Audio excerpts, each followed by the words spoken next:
watched him and I've read him for so long as a cultural commentator, and I think that's true for an entire generation of people who have read Fasi Zaka and Nadeem Farooq Paracha, whose own understanding of our past and our cultural production has been intimately kind of tied to our politics. And I think that these two cultural commentators have really enabled us to read our cultural production in conjunction with the larger politics of the country, which is tied to larger global politics. So again, I'm taking this moment to extend my thank you to Fasi for having done this work for so long, and I'm sure writing is such a thankless work anyway, but grateful to you, and I'm using this moment to acknowledge it. I'm going to read Fasi's official bio, which is Fasi Zaka is a public policy professional who works in governance and behavioral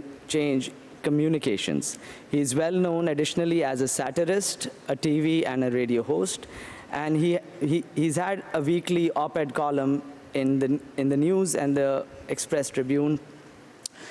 He's written extensively for the Friday Times and other publications. He's a Rhodes Scholar and WEF Young Global Leader.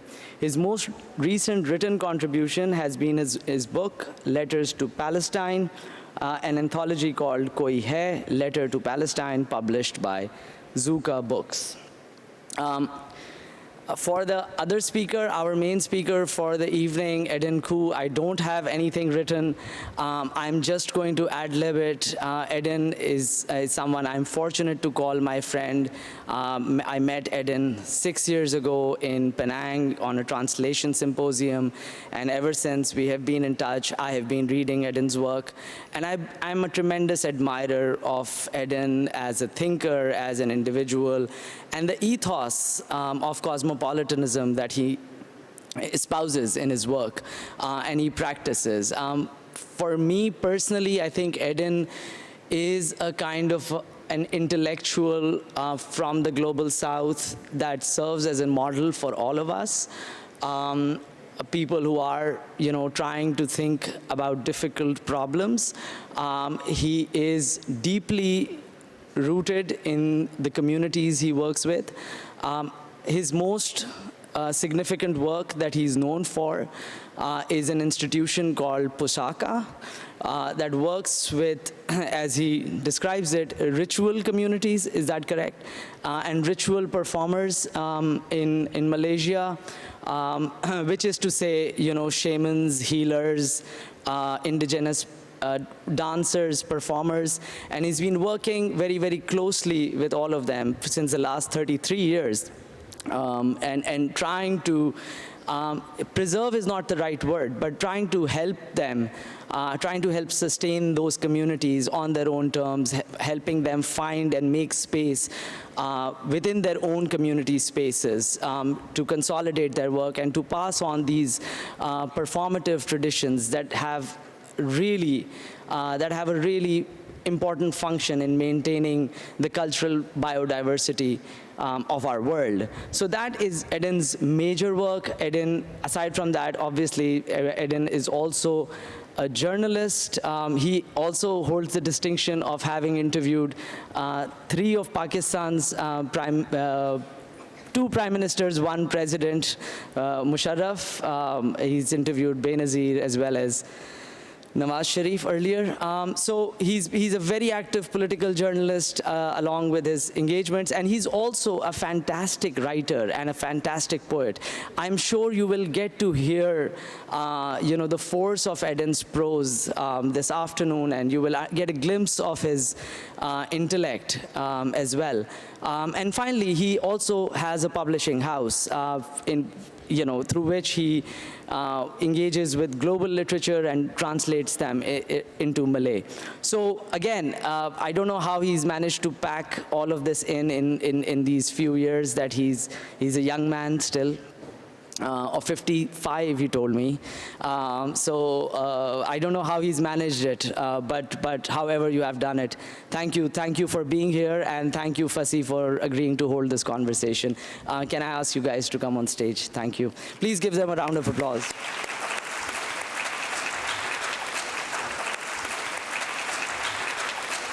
So thank you everyone for coming here, and Bilal, thank you so much. Truly heartwarming introduction. I'm sure Eden deserves it. I didn't, but very happy to hear that. Thank you everyone for coming as well. I heard you've come of your own free will. No one's been forced from college to be here, so thank you.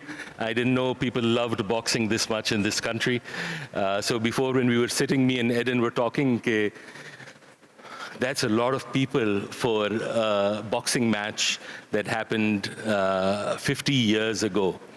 And I'm glad that Bilal gave such a great introduction of Eden. I do want to add is that, Eden, you deserve to be interviewed by one of the top sports writers in the countries. Unfortunately, Indus Conclave could not get one. So I'm here to do it, and I suspect that I was invited partly because 15 years ago, I started writing on my Twitter bio, former Pakistan hockey team captain. And since then, whenever I write something, occasionally, because now newsrooms have less journalists and their struggle, so I'm quoted in the press as the former Pakistan hockey team captain. And 2-3 times I've been invited to sports events, partly because people think I was a hockey team captain. And so I'm sure the Punjab group of colleges did a better search than that, but I suspect that's one of the reasons I'm here today.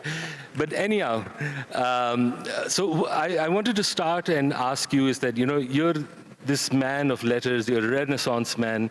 Why are you obsessed by this fight of two men almost killing each other 50 years ago? Thank you. Thank you so much to the Punjab group, to the Indus Conclave, to my lovely brother Bilal for that wonderful introduction, to Fuzzy, and to all of you all for turning up. That's an interesting question. I was a weenie child. I was very thin and wild. And my nickname, my pet name as I was growing up was Mowgli, the jungle boy, because I refused to wear clothes. And I used to run around the gardens. But I think Muhammad Ali captures a particular time of my growing up. And I always wanted to be a boxer, which was quite impossible when I was a child, or even as I was growing up, because I would have to be placed under the flyweight or mosquito weight category. Not an ego trip at all to be called one of those things. Even a lightweight would have been better. But I took up boxing later in life. I ended up playing a lot of football, and Maradona was my hero.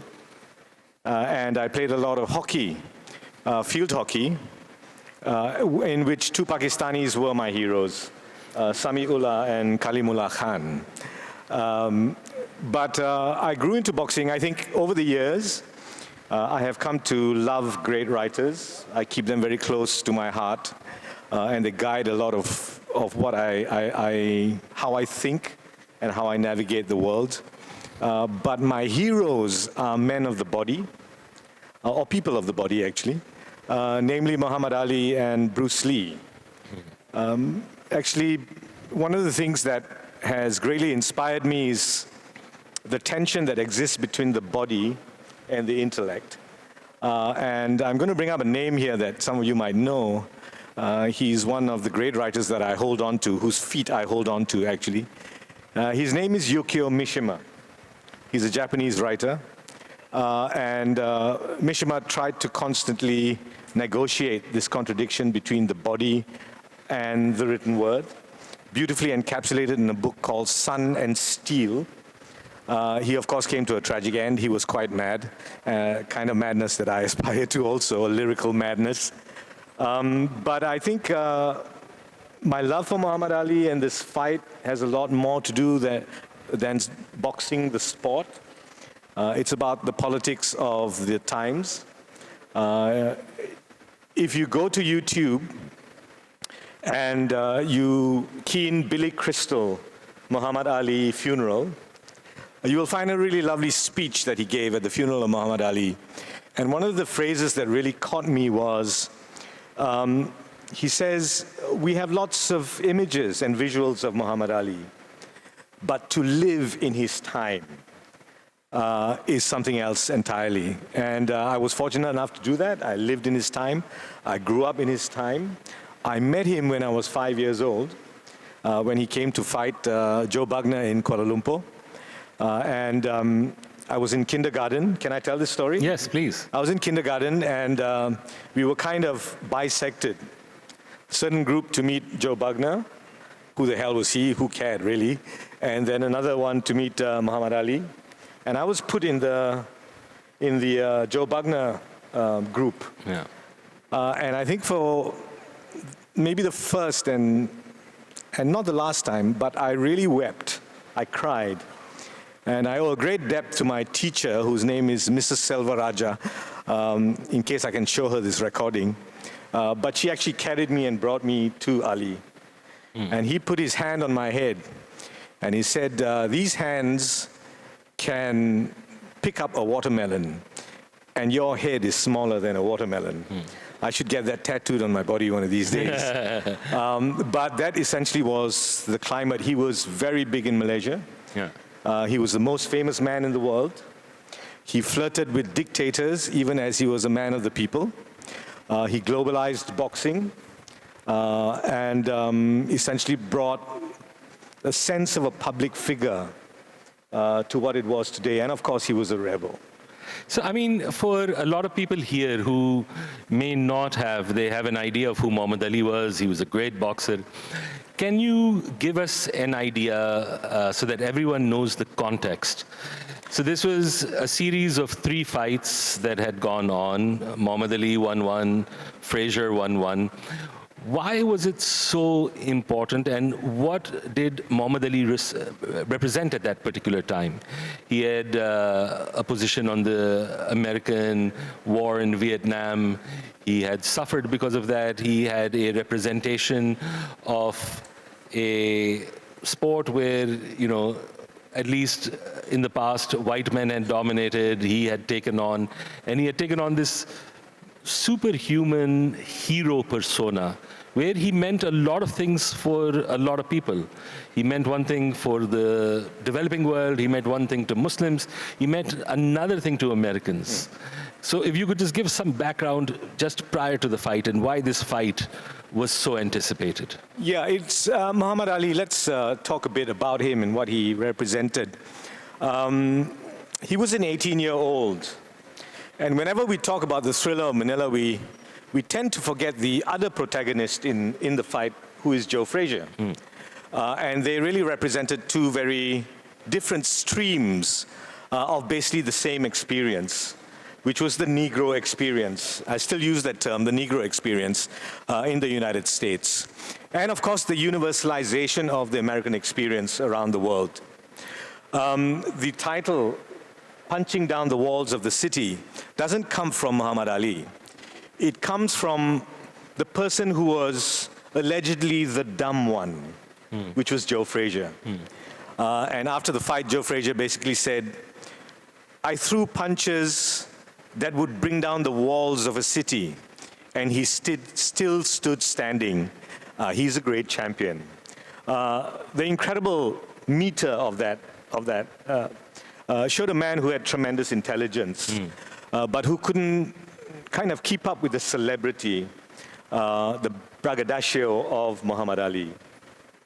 Ali, of course, started out as an 18-year-old, winning the Olympics. And when he returned home, he was not allowed to sit in a cafeteria and cafe with white people. And out of rage, he threw his medal into the river. He then beat Sonny Liston when boxing was a completely different experience.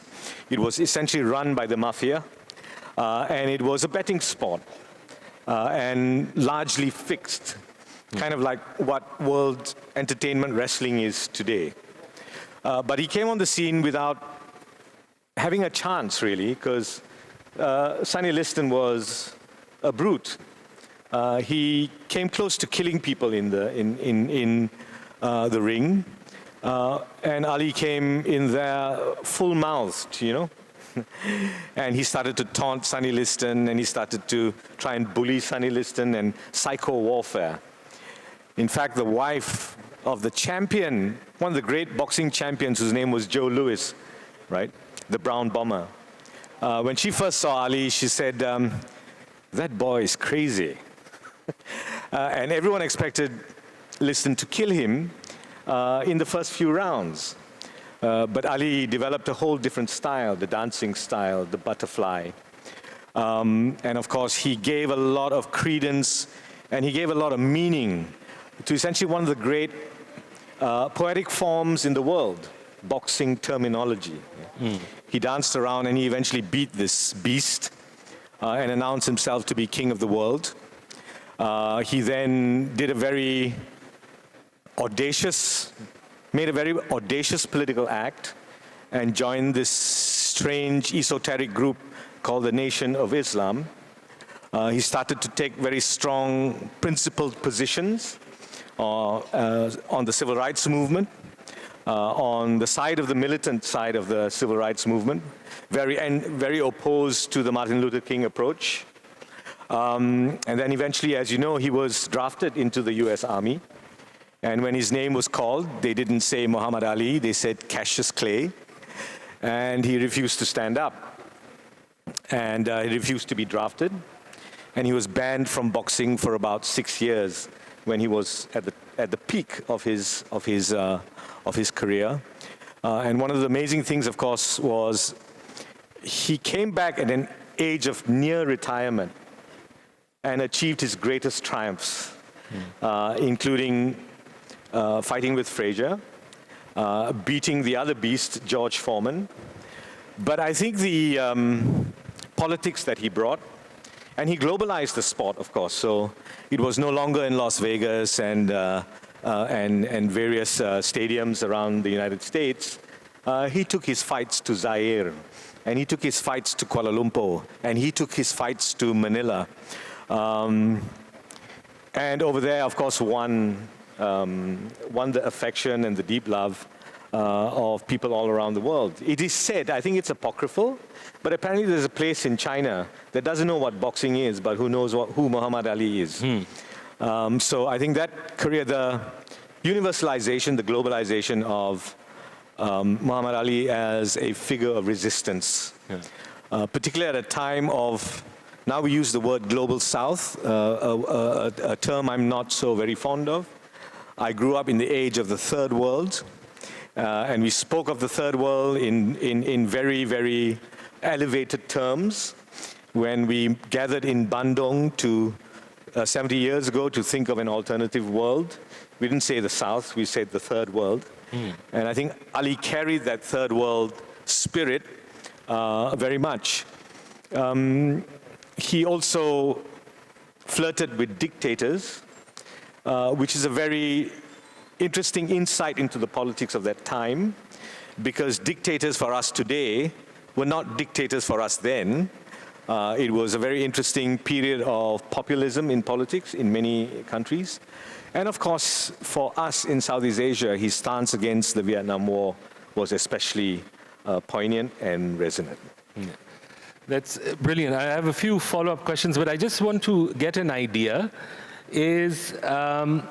How many people in the audience have seen the recent film F1 with Brad Pitt, for example? Okay, so not that many, but if you've seen this movie, it's surprising at how what seems simple at the surface is extremely technical. It's a sport where it looks like people are just trying to drive cars from A to B as fast as possible, but they're actually using a lot of strategy, a lot of, really technical things. So the same question I have is, how many of you have ever done a little bit of boxing? Raise your hands. Okay, so very few people. So I mean, I did boxing only once in my youth, and I lasted for 3 minutes. or "Bahut sakht dhulai hui thi meri," and it's surprising at how exerting it is. You can't tell unless you actually do it. That it's probably one of the most intense sports there is.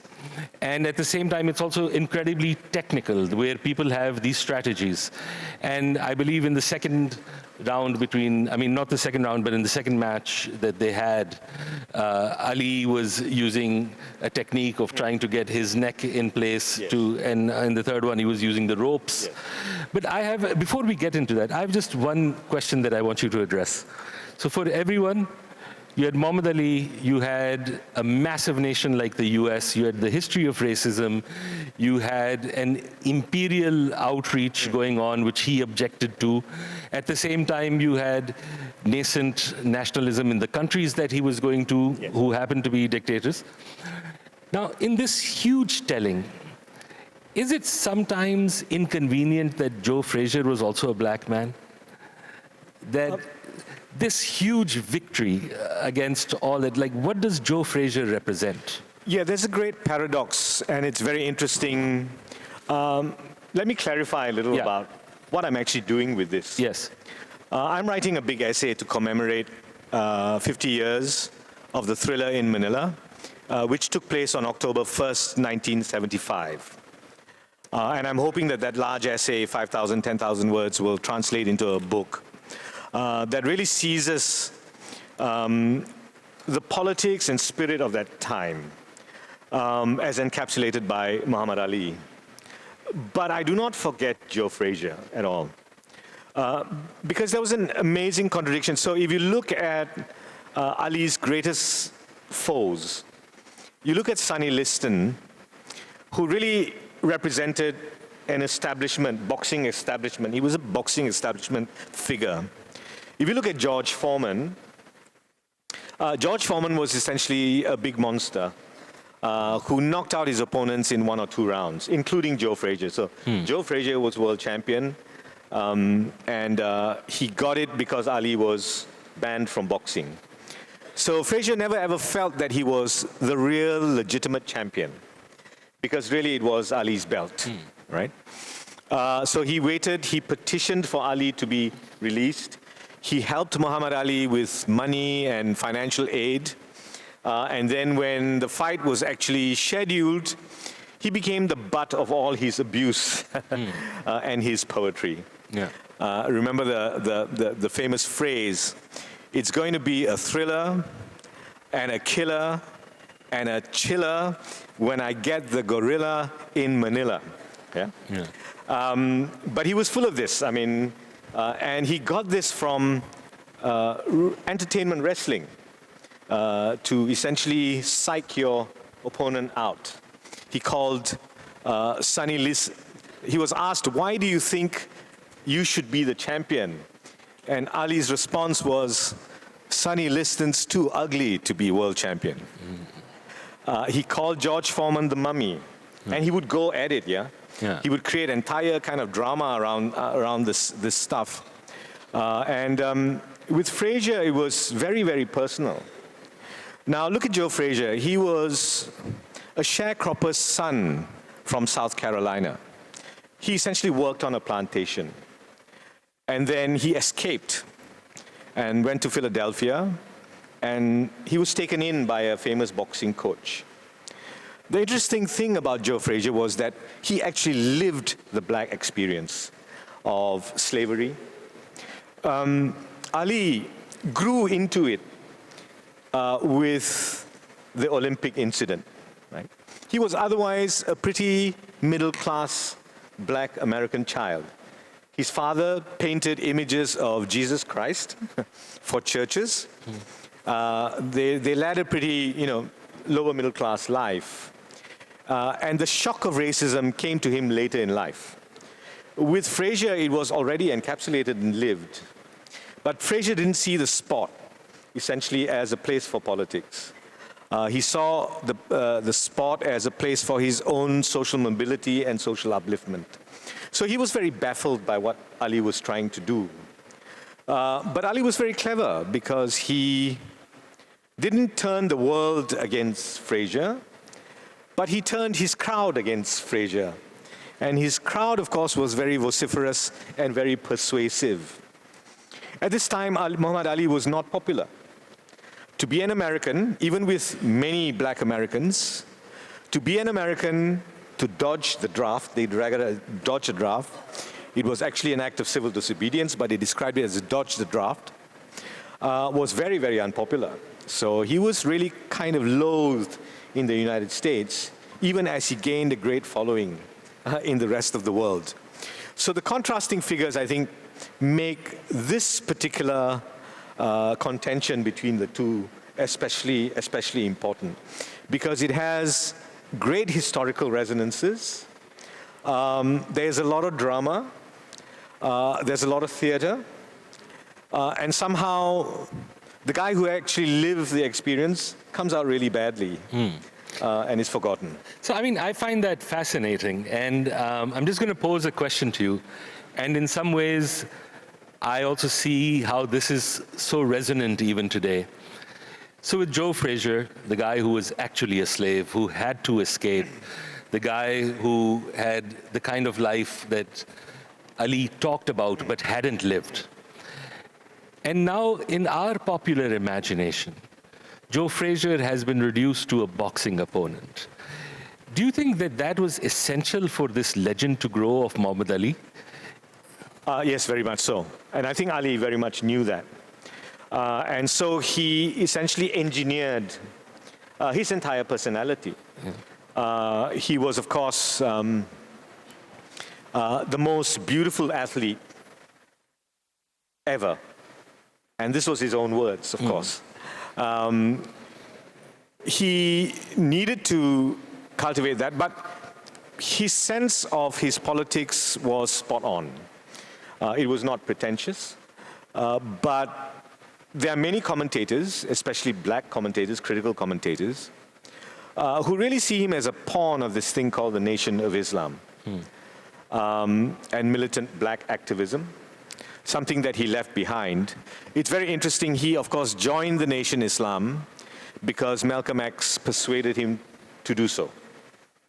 When Malcolm X left the Nation of Islam and became Malik al-Shabazz, essentially the cosmopolitan and worldly Muslim, Ali rejected him. In the second phase of Muhammad Ali's life, the Parkinsonian phase, he took that route too.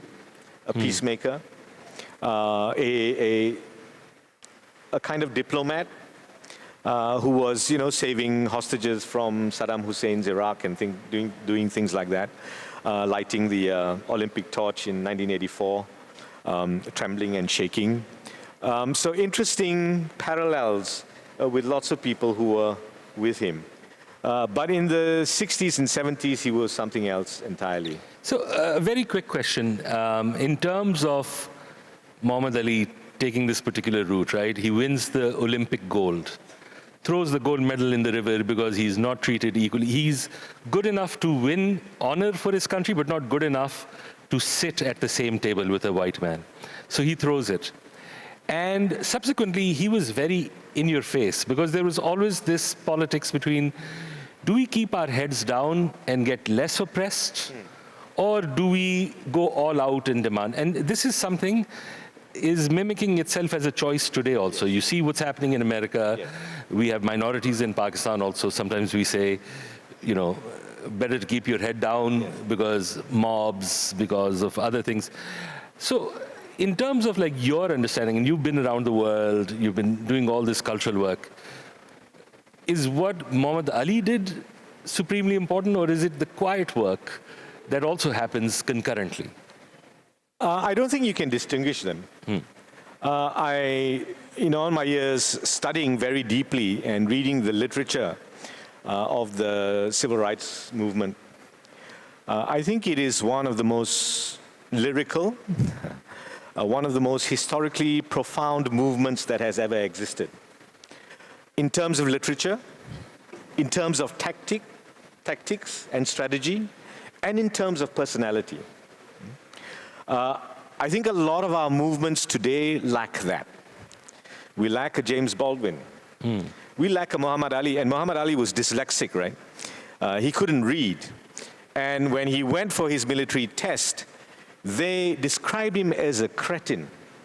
Right. This man who had this wonderful mouth.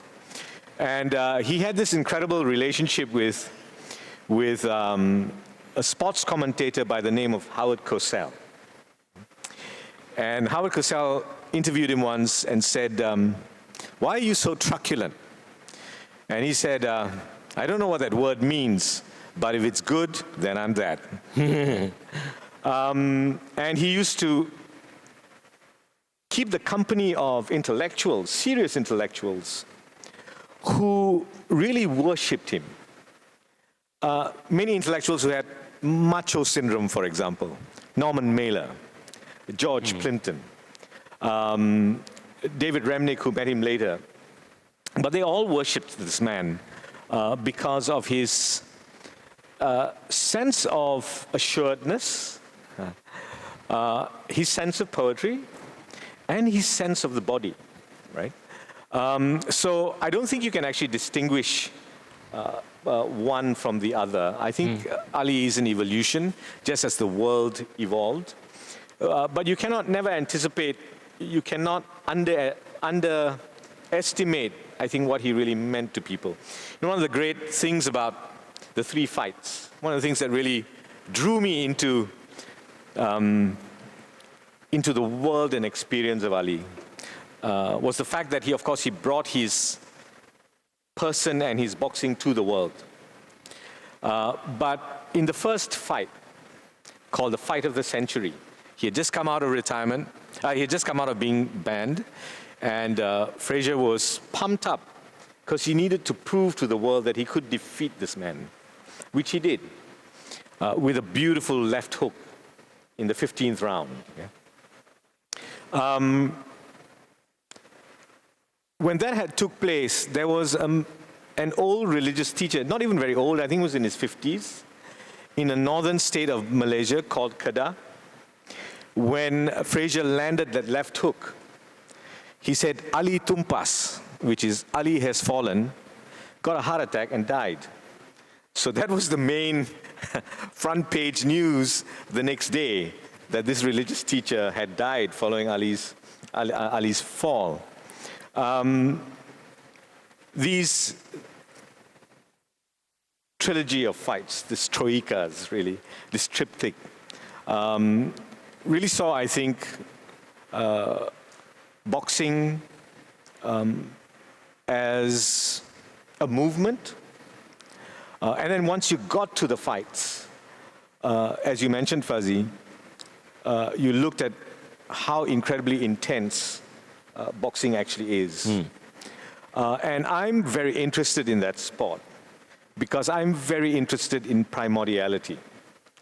A lot of the work that I do with shamans and healers and shadow puppeteers within a ritual context, not performative, yeah, ritual context, is about touching and being close to the primordial in you.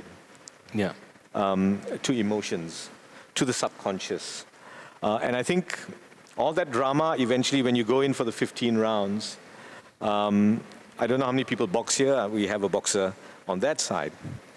But let me encapsulate it in this. In the Thriller in Manila, Ali dominates for 5 rounds. Frazier then makes a comeback and dominates for another 5 rounds. And the next 3 rounds, because the fight is stopped, because Frazier has, his right eye has closed. And this was the amazing thing about Joe Frazier. He lost sight in his left eye in 1964. So for all his years as a professional boxer, he fought with one eye. And in the 13th round, Ali had knocked off his mouthpiece, and his eye had swollen to that level. It started to close. So essentially, he was blind. And he wanted to go on, but his manager, Eddie Futch, said, you know, he'll kill you, and stopped the fight. But in the 3rd round, Ali lands a beautiful cross, right? He lands a beautiful cross. And then he takes what you call in boxing a back step. Cross, back step, cross, and Frazier's shaken, and he takes a back step, and he pauses for maybe half a second. And he has this incredible gaze at Frazier, wondering whether he's going to fall. Now you're talking in milliseconds, yeah. And what is wonderful about the camera these days is that you actually catch this kind of intensity. So once you're in the ring, all the gorilla stuff and all the Cassius Clay stuff goes out, and it essentially is basically ensuring that you have enough water in your body. It's ensuring that you're able to anticipate every single move of the boxer. So as much as Ali was talking about gorilla and whatever not, the number of hours he used to sit and just watch reels of Joe Frazier fighting. Frazier was a very unconventional fighter. He was the kind of fighter that Ali was most frightened of. Ali wasn't frightened of big beasts, you know. He knew how to deal with them, tire them out like a water hose that is going out drip, drip, drip at the end. And so when he beat George Foreman, he used the rope-a-dope, and he would lie against the rope and allow himself to be hit by these vicious punches, right? So that after the fight, he urinated blood for 10 days. That's how damaged his body was. But by the 8th round, Foreman was totally exhausted. And if you look at, he catches Foreman on the ropes. He does a few clips, actually. And then he clips the jaw. And Foreman, this huge thing, he does his spindle and falls down. And Ali has his fists raised for another punch, which he never throws. And that, of course, has become legend because he was asked, why didn't you throw that punch? And he said, I didn't want to destroy the beauty of the moment. Right? Frazier was different. He used to bob, and he had this amazing hook, and he was always just waiting for the opportunity, that single second when you could land it and just destroy your opponent.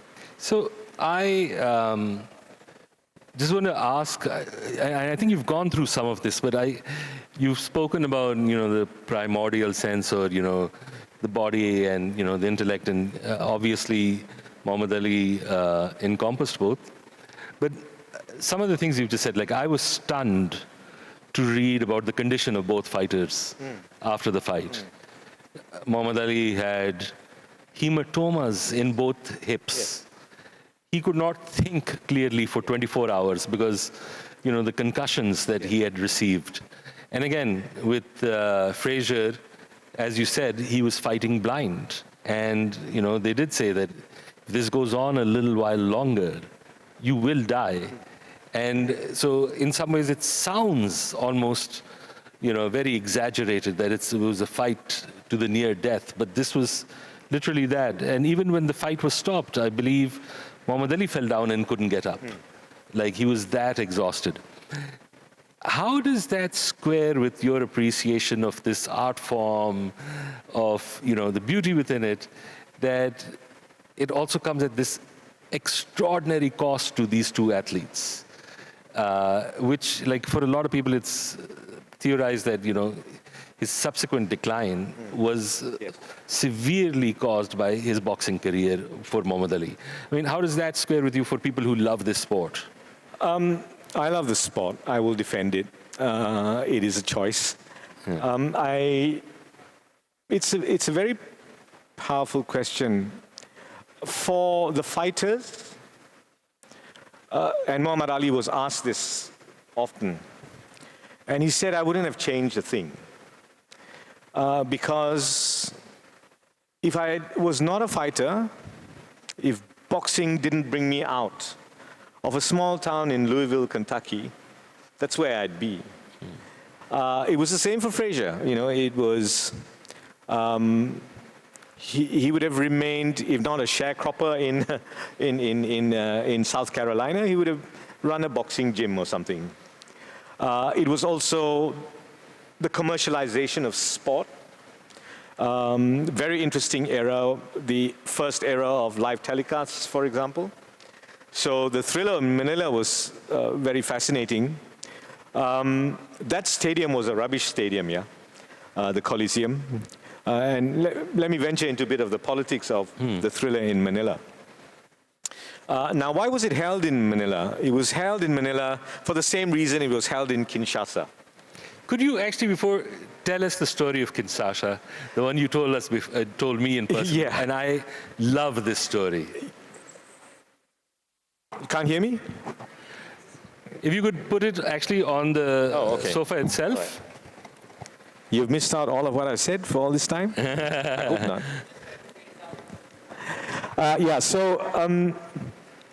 One of the first boxing matches that was held outside the United States, there was one that was held in Jamaica, Kingston, Jamaica, between George Foreman and Joe Frazier. And remember, Frazier, who could take Ali on for up to 13 rounds, 15 rounds, fell to George Foreman in 1 or 2 rounds, yeah? In most of those fights. So knowing your boxer, and sometimes your style just doesn't work with your opponent. So they decided to have the fight in Kinshasa, Zaire. And there's a very nefarious figure involved in all of this, a man with shocked hair whose name is Don King. Don King was a rogue boxing promoter. Don King is the man who made Mike Tyson a bankrupt. Don King is the man Mike Tyson would like to kill even today. He's dead now. But he decided that one of the best ways to make money was essentially to go hand in glove with dictators around the world who would offer state sponsorship rather than private sponsorship for fights. So Kinshasa was to be the venue for this great fight called the Rumble in the Jungle, where Ali would regain his title, defying all expectations, beating this literally a killer. But Kinshasa had just come out of a coup, and you had a general, Mobutu Sese Seko, who was a very well-known African dictator who essentially plundered his country, and he was best known for wearing a leopard cap. And he had overthrown a very popular third world figure whose name was Patrice Lumumba. And he was trying to legitimize his rule. And he thought one of the best ways to actually legitimize his rule with his people, legitimize his rule with his people, and essentially to bring the attention of the world to Zaire, was to hold this fight. And they poured in millions. And there wasn't just the fight, there was also the concert before that with James Brown and B.B. King, and it was really a big fanfare. And Ali was in Kinshasa for 3 months, I think. But they constructed this stadium, a brand new stadium that was then never used again. And the problem with Kinshasa at that time was that it was crime-ridden. Murders, muggings, thefts, carjackings, and not safe. So none of the press, for example, wanted to go. So Mobutu did this. He ordered his police to arrest, detain every known criminal and every suspected criminal. And there were thousands, literally. And they were placed beneath the stadium. Right? Beneath, in essentially a dungeon beneath the stadium. And every day one of them would be brought out and publicly shot. Every day. And this went on for about 3 weeks, I think. So that all of Kinshasa was terrified. And during the period of the Rumble in the Jungle, Kinshasa was the safest city in the world. Mobutu himself never went for the fight. He was too afraid of assassination. But he was telecast into his home or his palace. And if I'm not mistaken, I think the Rumble in the Jungle was the first live telecast of a boxing match in the world. If I could just interfere for a second, how is this any different, which is what I find fascinating about what you've just said. How is this any different from how certain nations will pursue relentlessly the Olympics, FIFA, is whatever domestic issues they have or questionable things, that holding that particular sport gives a sense of legitimacy and achievement. Was this the first example of that actually happening? Globally, I think yes. The World Cup was always had, but you never had people traveling, traversing the entire world, going from one World Cup to another. But for this fight, it brought people from all over the world. Celebrities, you know, Frank Sinatra, for example, traveled to Kinshasa. People like that. So the whole world's attention was in this place. It globalized sport. And a lot of that practice of chasing the World Cup, chasing the Olympics, a lot of it has to do with money, exchange of money, of course, as we can see with FIFA controversies and OIC controversies till today. But it does draw such a global audience these days. Telecasts are also, you know, exorbitant, but people pay. So again, that aspect of the commercialization of sport, high fees, for example, that Ali used to demand, 6 million, 6 million for the Thriller in Manila. And I think Ali was of such a status that he was always paid more than his opponents. So I think Frazier was paid 3 or 4, but Ali was paid 6. For me, it's very, Thriller in Manila is very special because of the Southeast Asia associations. So let me tell you a bit about what was happening in the Philippines at that time, a country I love, and I've gone back, and every time I've gone back, I do a bit of looking for Ali in Manila. I've met old sports writers, worn-out geezers, you know, really who are just holding on to their livers because they've just drunk that much whiskey all those years. And this time when I'm going back in November to meet the actual referee who refereed this fight. His name was Carlos Sonny Padilla. And Carlos Padilla was a qualified referee, boxing referee. Boxing is big in the Philippines. But at the time that he refereed this match, he was actually a film star in action films. Really? Yeah. But he was brought in specially to referee this fight because of his appeal, his you know, screen appeal. He did a good job, I think. Yeah. But this was the kind of celebrity. And the reason for that was in 1972, President Ferdinand Marcos introduced a state of emergency in the Philippines. It is one of the most brutal, one of the most tortuous experiences of a Southeast Asian nation that went on for about 20 years. He introduced a system of government, and this is wonderful, this phrase, of constitutional authoritarianism is what it was called. He got rid of his, he put his main, I don't know if many of you all know these names, but one of the great things about talking about topics like this are names itself, right? Yeah. And he imprisoned his main political rival, whose name was Ninoy Benigno Aquino, who was later assassinated on the tarmac of Manila Airport. And Manila Airport is today known as the Ninoy Aquino Airport. He was assassinated on the tarmac, and that led to one of the great revolutions in Southeast Asia called the EDSA Revolution that brought about the end of Ferdinand Marcos. But he was also married to this amazing woman, full of flair and full of drama, whose name was Imelda Marcos. And Imelda's, apart from her politics, one of Imelda's obsessions was celebrity. So who better than Muhammad Ali? Yeah. And this was the background for the fight in the Philippines, in Manila. And they weren't nice because the building of the stadium, for example, it meant that a lot of shanty towns were got rid of. Poverty in Manila was not to be seen. And this was done with military force. So all this kind of cosmetics of Manila, the city, came at great cost to the people. But the people turned out in droves to see Muhammad Ali jog every day. And he spent a lot of time with them. When he came to Kuala Lumpur, he jogged at 4 o'clock in the morning. And crowds would literally pack the streets.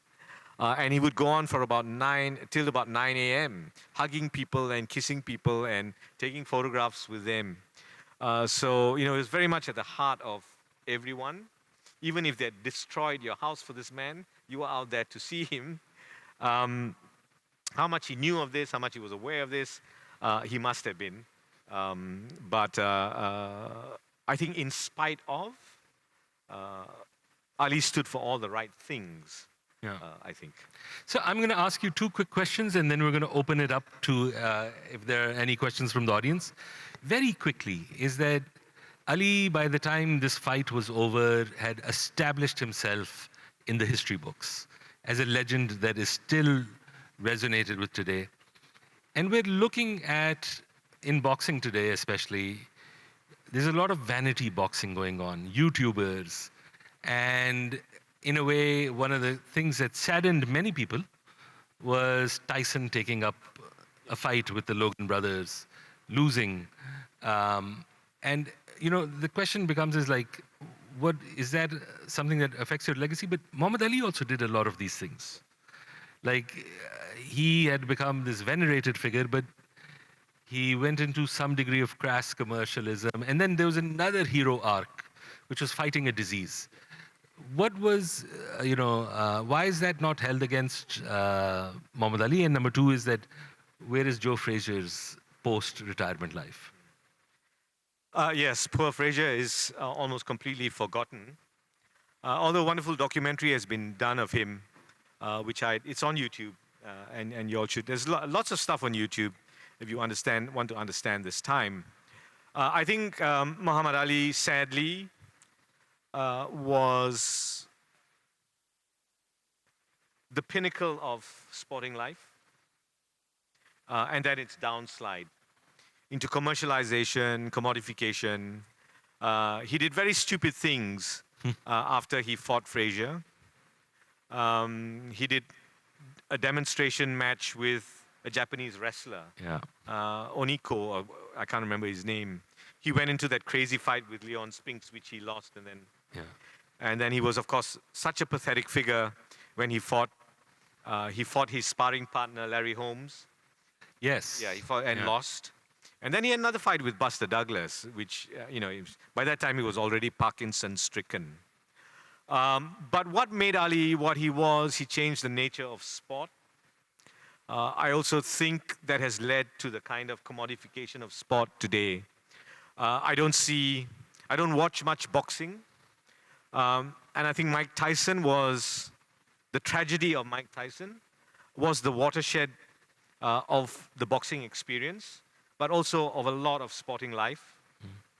A lot of skill has gone. A lot of the artfulness of sport has gone. A lot of people might get a bit upset with me, but I even find that happening in something like football.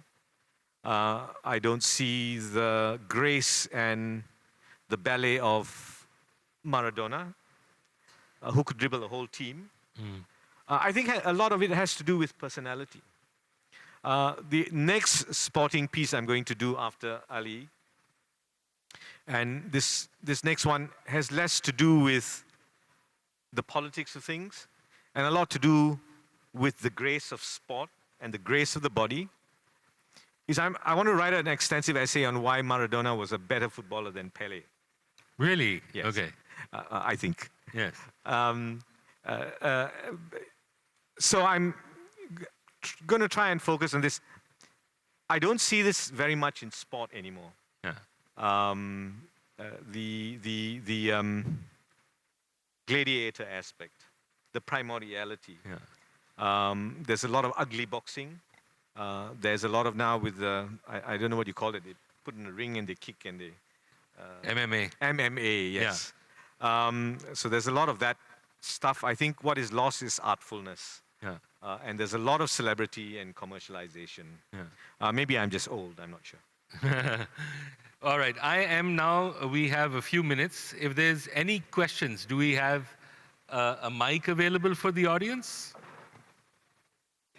Yes? Okay, so if you can raise your hands if you have a question, and we'll send the mic out to you. And we'll ask people to ask 2-3 questions, and then you can answer them turn by turn. All right. So I'm going to hope आप लोग इंसाफ कर लेंगे, whoever's done first, because I can't really see all the way back. Anybody got a question? Raise your hands. Okay. The first question is the hardest question. Then everyone has questions afterwards. Yes. Assalamu alaikum and hello everyone. I'm Amara Siddiqui from Faculty of Law, University of Central Punjab. It's not going to be a difficult question, rather I would like to add something, and that can create many questions. I've been always a great admirer of Muhammad Ali. I was constantly listening, and actually I was feeling my heart palpitation going high. And what we admire him for is, that is, wherever I read, I find him that he has really fought against the racial injustice. He was very courageous to fight against injustice, racial discrimination, and it created peace. But now, when we come to this time or the era, and he actually said, one of his favorite quote, which changed my and many of my friends' life, he said that if you take the world or think the world same as you were at the age of 50, and you see it same as you were looking at your life back in 20, so you have wasted your 30 years. This is what I wanted to add to it. It's very courageous, but now as a teacher, when sometimes it comes and we talk about these big things, which are the real, sometimes children still stay demotivated. They say that it's much more like sentiments you're talking. So what could be the best way? I made a context as a teacher. How could we actually make it get into their hearts? Because we really want that, to fight against that injustice and discrimination, which we see all around. Thank you. All right. Thank you so very much. So next, you've got a question? Yeah. Hi, my name is Rasti. My question is forming in my brain. I think you spotted me out like 10 seconds before I was ready. But it was such a lovely talk, and I think the reason why it was so lovely is because it's rare to stumble into a talk that just spans different facets of life, and when they come together in a delicious mix, it's always just really enriching. So, Eden, I just wanted to ask you, I mean, your work seems to sprawl many different things. I mean, the fact that you're a journalist, the fact that you're a poet, the fact that you're interested in sport, in geography. So I wanted to ask you, like, at what stage did you realize that you wanted to veer off a path of what a writer ought to write about, or a literary person ought to focus on? And how have you since sustained that for yourself over your career? How do you make sense of these different things muddling into each other? So can we take a third question and then you answer? Yes. So who's next? Okay, up front right there. I suspect I haven't done much justice in looking all the way back, but let's just see. Yeah. Hello, good afternoon. So my question is this. What I gathered from this talk, that Ali stands as a figure who was an agent of social change through the medium of sports. But I feel that after 80s, 90s, and barely early 2000s, that is not a phenomenon anymore, because I don't see sports figure who can be agents of change. And really, the major mobilizers of society come from the influencer sector. So is it really relevant? Is sports an agent of change anymore? Because I fail to see any stars in this era, in the past decade more so. Thank you. Okay, so I think we've got 3 excellent points. Can I just ask the person who asked the last question? Yeah. Do you know who Muhammad Ali is? I've read about him. I saw his impact, what he stood for. Pakiza film में भी था. Pakiza film में भी था. I didn't get your point. अच्छा ठीक है. That's another Muhammad Ali. Go ahead. Yes. You know, I look at the crowd, wonderful crowd. There are lots of young women. Can I just do a show of hands of how many people actually know who Muhammad Ali is? So the rest don't. We have a serious problem with a sense of history. I think the world's great wound today is a lack of a sense of history. Are there motivational figures in sport? I suppose, but it's a kind of motivation that is shaped and defined by the culture of today, which is very fleeting. You know, very interesting thing about Muhammad Ali, and I don't know if he were alive today, this is the question I would like to ask him. He was a master of the soundbite. Yeah. After he beat Sonny Liston, and he had his next fight with a pretty formidable heavyweight called Floyd Patterson, who, one, refused to call him Muhammad Ali, kept calling him his slave name, Cassius Clay. So with Muhammad Ali, that was the trigger that transformed the game to real intense enmity. If you called him by his slave name, Cassius Clay, that's when, you know, the whole gimmickry died. He had a fight with a boxer called Ernie Terrell.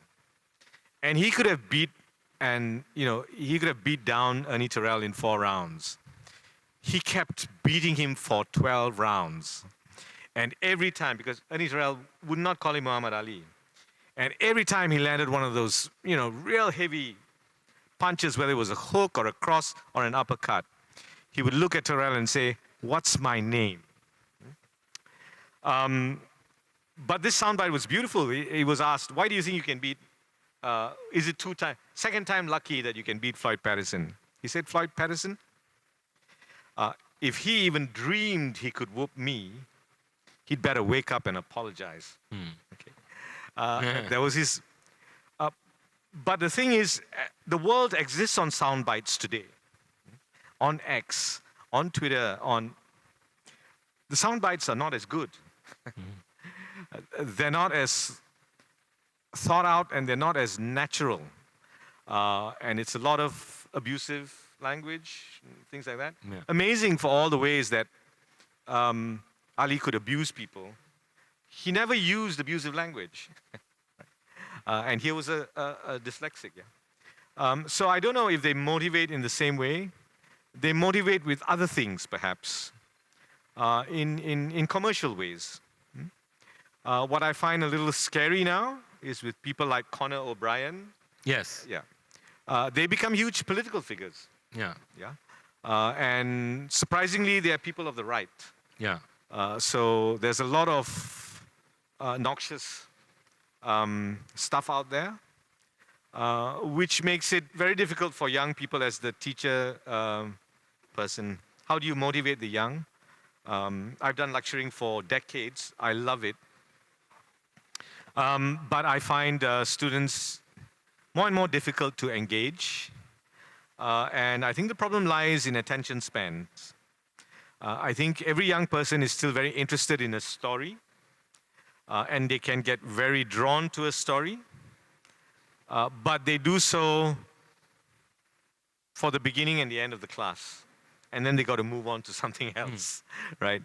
So I think there's very little time in this world of fast information.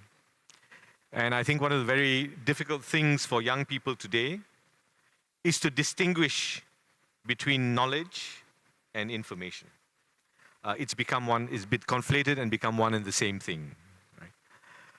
As for the last question, I don't know if I can get quite personal. Go ahead, please.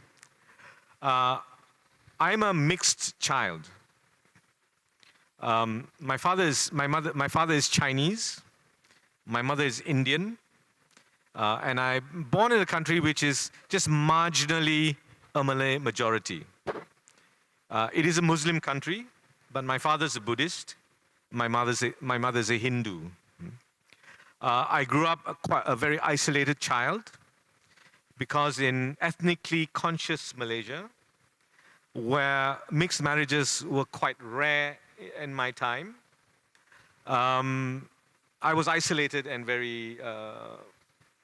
I kept to myself a lot because I had very little friends, few friends to share things with.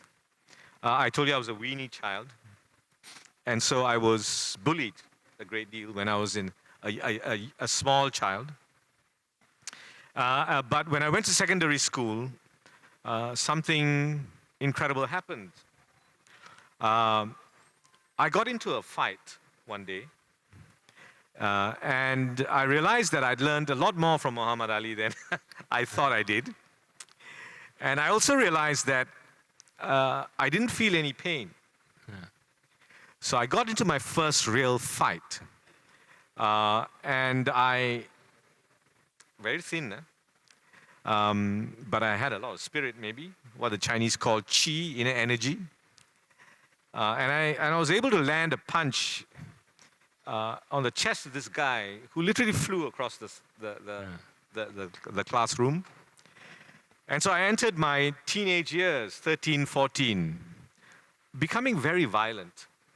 Okay. So I was a very violent child, and I was expelled from my school when I was 15, and I was sent to what you would call a reform school, except it was a reform school for, people who are more middle class, and you paid a fee to become better.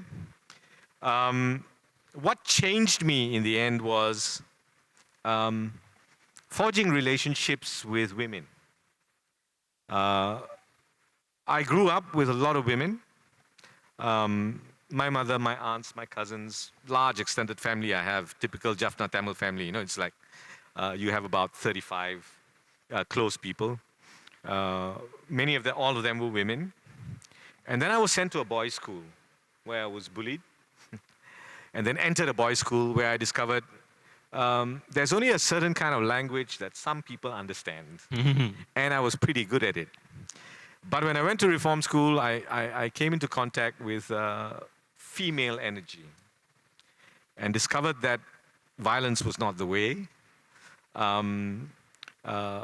Breaking someone's face was not the way. I was involved in kind of gangs for a while. And can I tell you, if people are not too shocked, is that okay? I was an expert at breaking people's teeth. Right.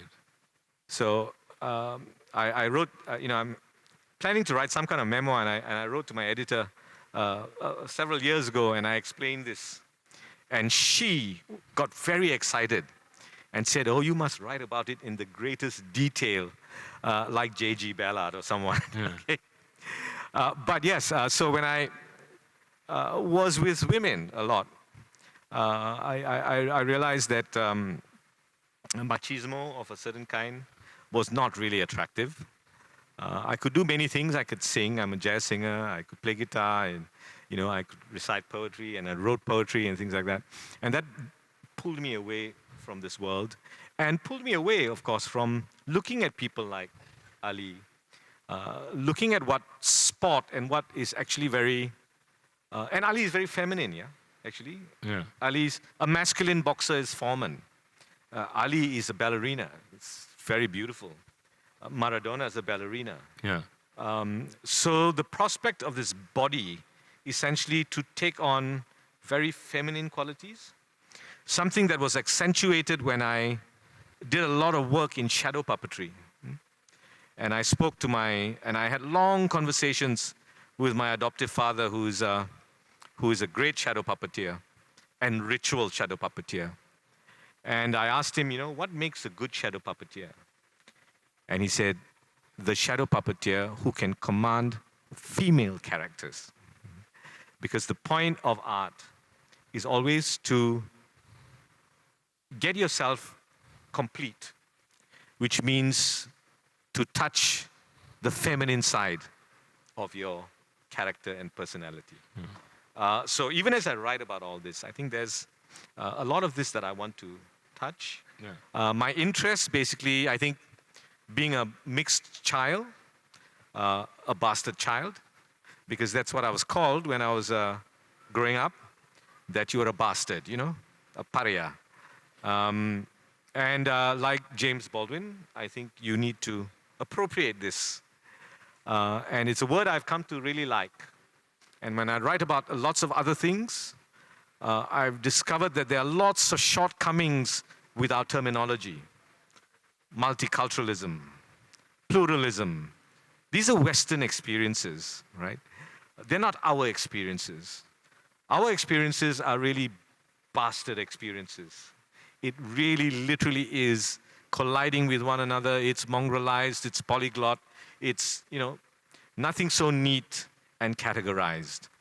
It's not a word I can use in great writing, but I'm going to try and evolve that idea of bastardy essentially as a reflection of our cultural, beautiful cultural chaos. And so I've had to venture in all these things.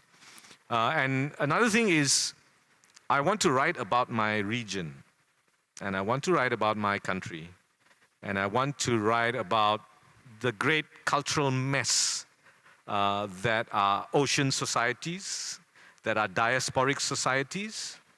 I don't want to write like an academic, and I think a lot of academic work is very good, but I'm kind of very tired that a lot of Southeast Asia is only known academically, or, you know, in UN terms and things. And so I've tried to grasp at just about everything that has passed through, including our connections, which, you know, extends all the way, of course, to colonialism, which I embrace very deeply. Yeah? A lot of the writers that I grew up with are colonial writers, and I think Bilal and I are going to speak about that tomorrow. But also, you know, Indian Ocean communities and much further. Well, I'd like to thank you so much, Eden. That was absolutely fascinating. I'd like to thank everyone who's participated today. I loved your personal recollections just now. It's just given me a totally different perspective on how you see the world as well.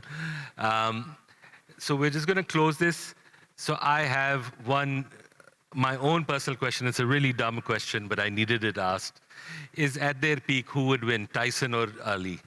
Ali, without a doubt. Ali, without a doubt. All right, thank you very much. Thank you so much. It was such a privilege. Thank you, Fazil. Thank you.